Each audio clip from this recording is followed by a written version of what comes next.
des scientifiques britanniques et américains s'associent pour rechercher les premiers signes du cancer afin de détecter et de traiter la maladie avant son apparition. Ils ont l'intention de donner naissance à un cancer en laboratoire pour voir exactement à quoi il ressemble le premier jour. Ce n'est qu'une des priorités de recherche de la nouvelle Alliance internationale pour le dépistage précoce du cancer. Travailler ensemble à la détection précoce du cancer permettra aux patients d'en bénéficier plus rapidement, dit-il. L'organisation caritative Cancer Research UK s'est associée aux universités de Cambridge, Manchester, University College London, Université catholique de Louvain, Stanford et Oregon aux États-Unis, pour partager des idées, des technologies et des compétences dans ce domaine. Ensemble, les scientifiques visent à mettre au point des tests moins invasifs, tels que des tests sanguins, d'haleine et d'urine, pour surveiller les patients à haut risque et améliorer les techniques d'imagerie pour la détection précoce du cancer et rechercher les signes pratiquement indétectables de la maladie. Mais ils admettent que c'est comme chercher une aiguille dans une botte de foin, et que cela pourrait prendre 30 ans. Le problème fondamental est que nous ne voyons jamais un cancer naître chez un être humain, explique le Dr David Crosby, responsable de la recherche en détection précoce à Cancer Research UK. Des chercheurs de Manchester, au Royaume-Uni, par exemple, cultivent du tissu mammaire humain en laboratoire à l'aide de cellules immunitaires synthétiques pour voir s'ils peuvent repérer les changements les plus précoces et les plus subtils qui pourraient mener au cancer. Le professeur Rob Bristow a dit qu'il s'apparentait à une banque de tissus vivants hors des patients. Pourtant, il y a toujours un risque de surdiagnostic, car tous les changements cellulaires précoces ne se transforment pas en cancer. Les chercheurs sur le cancer disent donc qu'ils doivent être plus précis, en examinant également les gènes avec lesquels les gens naissent et l'environnement dans lequel ils grandissent, pour déterminer le risque personnel unique qu'un individu présente pour différents cancers.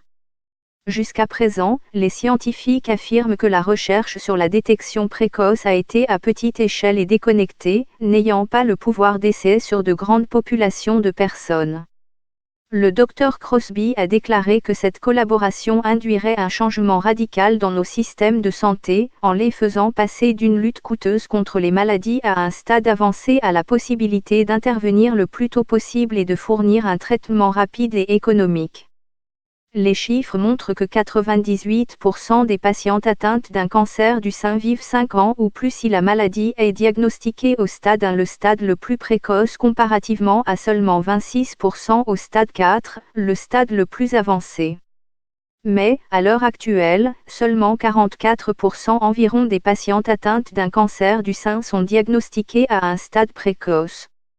Au Royaume-Uni, il existe des programmes de dépistage des cancers du sein, de l'intestin et du col de l'utérus, lorsque les gens atteignent un certain âge.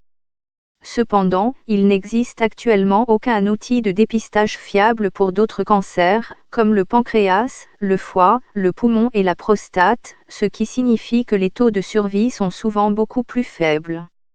Le professeur Marc Amberton, de l'Université catholique de Louvain, a déclaré que la croissance de l'imagerie, comme l'IRM, était une révolution silencieuse qui pourrait remplacer les aiguilles utilisées dans les biopsies, pour le diagnostic du cancer de la prostate.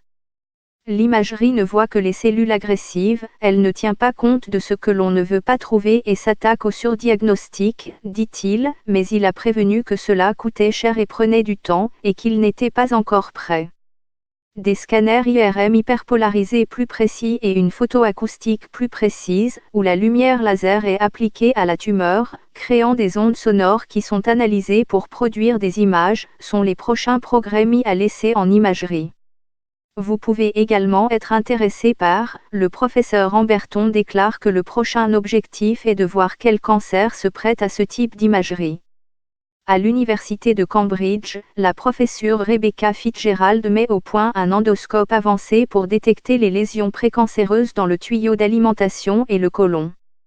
Elle a dit que la détection précoce n'avait pas reçu l'attention qu'elle méritait et que certains tests pour le cancer pouvaient être très simples et peu coûteux.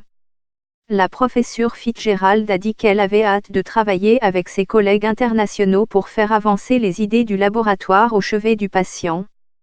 Cancer Research UK promet d'investir 50 millions de dollars dans l'Alliance internationale pour la détection précoce du cancer au cours des 5 prochaines années, dont 20 millions de dollars seront versés par le Canary Center de l'Université Stanford et l'Osuknicht Cancer Institute en Oregon.